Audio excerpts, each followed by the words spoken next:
today. I am so excited to show you 5 new delicious dinners that will hopefully make your dinner time a little bit easier at night. So I hope you enjoy it, and let's go start cooking. We're getting kicked off today by making this hearty Italian Orzo sausage soup. So to my Dutch oven on my stove, I have a tablespoon of hot olive oil, and then I added a half a pound of Italian sausage, a half of a white onion that I diced, and then 2 large carrots that I diced, and then a tablespoon of minced garlic. Go ahead and cook the sausage through at this point. Once your sausage is completely cooked through, it is time to add in your 3/4 cup of Orzo. If you don't care for Orzo or you don't have it on hand, you could just use smaller shaped pasta as a substitute. And then I also added in 3 tablespoons of tomato paste. I gave this a really good stir, and then I'm going to add in our 14-ounce can of diced tomatoes along with our 5 cups of chicken broth, and then we want this to have plenty of flavor, so in goes our seasonings: a half a teaspoon of pepper, a teaspoon of salt, and then a half a teaspoon of Italian seasoning. You are going to bring this mixture up to a simmer and let it simmer on your stove while you stir it frequently for about 10 minutes or until your pasta is tender. If you do use other pasta, it might take a little bit longer to cook. And here's what our soup looks like after the Orzo is nice and tender. This next part is optional, but I am adding in 1/3 cup of heavy cream. Go ahead and stir that in and let it heat through. It should only take a minute, and then it is ready to serve. I served mine with plenty of Parmesan cheese over the top. This soup is so good and hearty. It's really flavorful. My entire family loves it, and I'm sure you'll love it too. I served it alongside of a side salad with lettuce, avocado, cherry tomatoes, and dried cranberries. The salad is awesome. Now we're making one of my daughter's favorite dinners, these baked crispy chicken tenders. So to begin, in this first bowl, I added 1/3 cup of all-purpose flour. In the second bowl, I added 2 eggs, and I'm going to scramble these eggs up. After I'm through with that, in the third bowl, I'm adding 1 cup of plain panko breadcrumbs.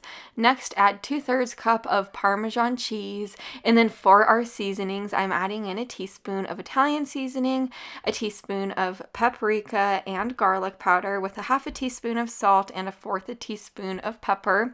Mix all of those seasonings and the panko and Parmesan together.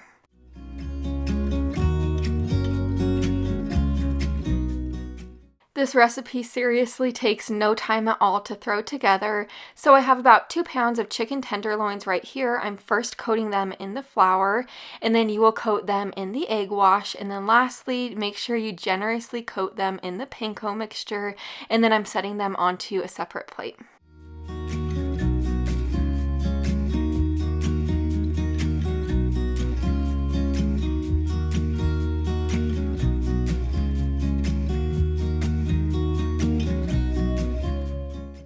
I have my sheet pan here, and I'm going to be placing my wire rack over the top. If you don't have a wire rack like this, don't you worry about it. You could just place your chicken on your sheet pan, but I am making sure I am spraying it generously with nonstick spray because you don't want your chicken to stick.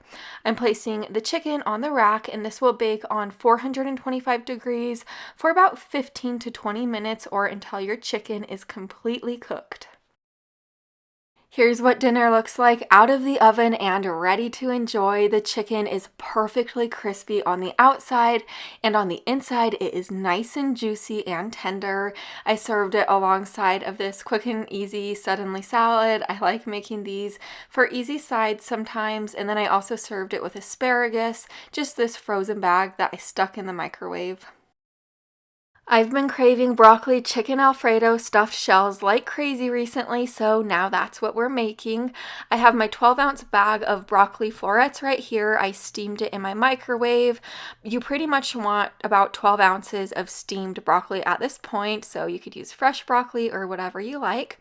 I cut the broccoli into super small pieces. Now over into this large bowl, I added 2 cups of cooked shredded chicken. I used a rotisserie chicken just to make my life easy cheesy, but you could use any type of chicken you like. I also added in a cup of Parmesan cheese and mozzarella cheese. Next, we're adding in our 15-ounce container of ricotta cheese, followed by 2 eggs. And then you are going to add in just a dash of some salt and pepper. And then I mixed this all together. And then while I was mixing it together, I totally forgot I was supposed to add in the broccoli. So now I'm adding in our broccoli, and I'm going to give it one last good stir to combine all of the ingredients.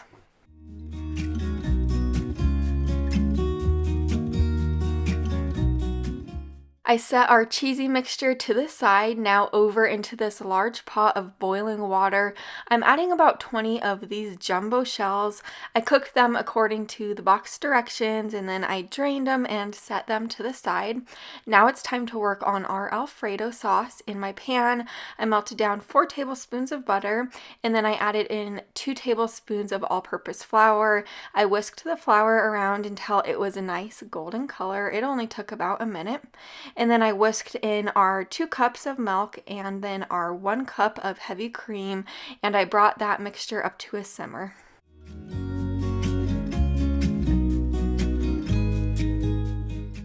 After we had our sauce gently simmering for about a minute or 2, I added in a cup of Parmesan cheese with a tablespoon of minced garlic and a dash of pepper.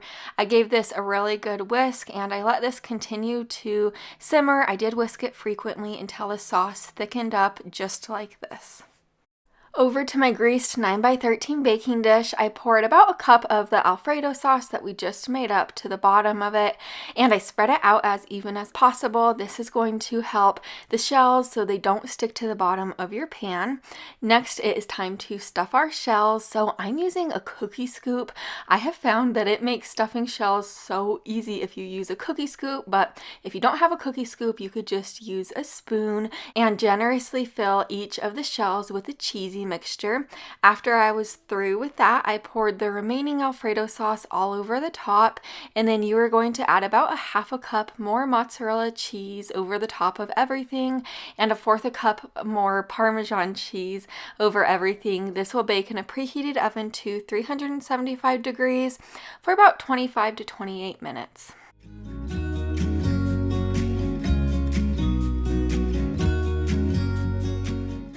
Here's our stuffed shells out of the oven. I could seriously swim in that Alfredo sauce. It is that good.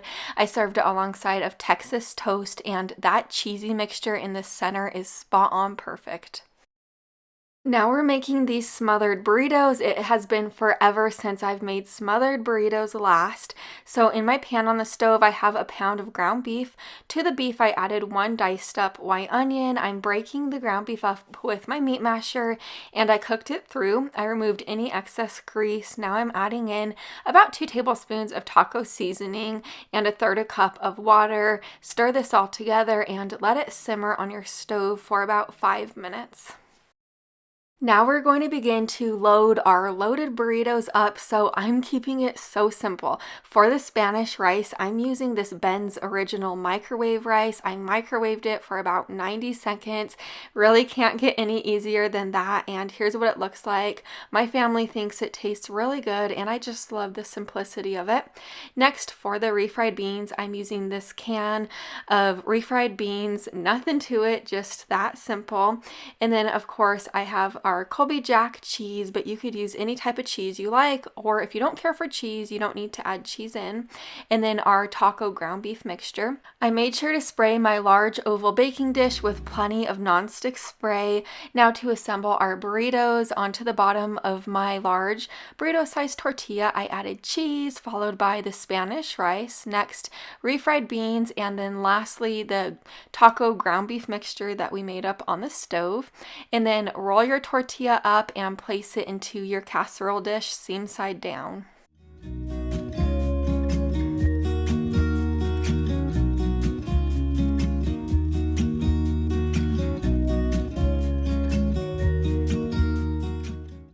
Before our burritos head into the oven, we're going to be spraying the tops of them with a little bit more oil spray just so that they could get nice and crispy because nobody wants a soggy burrito.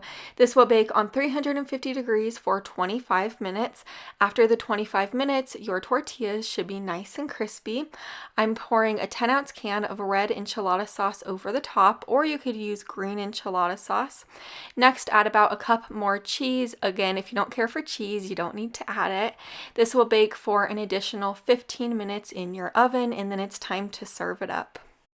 I like to top our burritos with whatever we have on hand. So today it was shredded lettuce, cilantro, and cherry tomatoes, but you could top yours with guacamole, sour cream, whatever you love. But these burritos are full of flavor and you will love how easy they are to throw together. Now we're going to begin on these baked teriyaki chicken skewers. To get this one started, I have a little over 1.5 pounds of boneless, skinless chicken thighs right here. I cubed them into smaller pieces. If you don't care for chicken thighs, you could definitely use chicken breast for this recipe, but I love how juicy chicken thighs are. Anyways, after I was finished with our chicken, we are going to begin on our cornstarch slurry. So in this bowl, I added 1 cup of water along with 2 tablespoons of cornstarch. Now we're going to begin on our teriyaki sauce. So into the pot on my stove, I added our cornstarch slurry that we just made up, along with 1/3 cup of low sodium soy sauce, 1/3 cup of brown sugar, tablespoon of minced garlic, and ginger. This is the ginger that I love using. It's in a squeeze tube bottle, so I don't have to peel ginger or cut it. It makes it really easy. I find it in the produce section at my Walmart. And then I added in a tablespoon of honey along with a tablespoon of rice vinegar.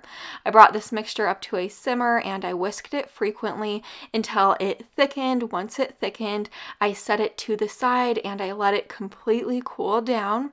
Once our sauce was completely cooled down, I poured half of it into my little Tupperware container right here, and I'm going to place this container in my refrigerator. With the other half of the sauce, we're going to be pouring it into our chicken that we cut up earlier. So I placed our chicken into a large gallon-sized freezer bag, poured the sauce in, and then you are going to want to let this marinate in your fridge for at least 30 minutes. You could even marinate it in your fridge overnight. It would be extra flavorful, but now that our chicken's finished marinating, I pulled out my sheet pan. I'm placing parchment paper over the sheet pan so it makes cleanup easier, and then I'm using my wire rack over it. Again, if you don't have a wire rack, you don't need to use a wire rack. But here's our chicken after it's done marinating. I have my skewers here. You're going to be placing the chicken onto your skewers just like this. And I do want to let you know, these are baked chicken skewers, but if you wanted to grill these chicken skewers, you certainly can. But it's just been super cold here in Utah recently, so I just didn't want to grill on that specific day. Onto my sheet pan, after I was finished making our skewers, I sprayed it with nonstick spray. Now I'm putting the skewers on. This is going to bake in a preheated oven to 425 degrees for about 15 to 20 minutes. After these were out of the oven, I flipped our skewers over, and if you remember the sauce that we saved in the Tupperware container from earlier, we're actually going to be spreading it over the top of the chicken at this point. It is going to make this chicken almost have like a teriyaki glaze over the top. This will bake in your oven for an additional 5 minutes or until your chicken is completely cooked. Here's what it looks like out of the oven and ready to enjoy. I like to serve this over a bed of jasmine rice with plenty of sesame seeds and sliced green onions over the top. This is so good, and I love how you don't even have to use a barbecue grill to make these skewers. I have plenty more videos like this on my channel, so make sure you're subscribed down below the video so you don't miss any more in the future. I'll see you in the next one. Bye for now.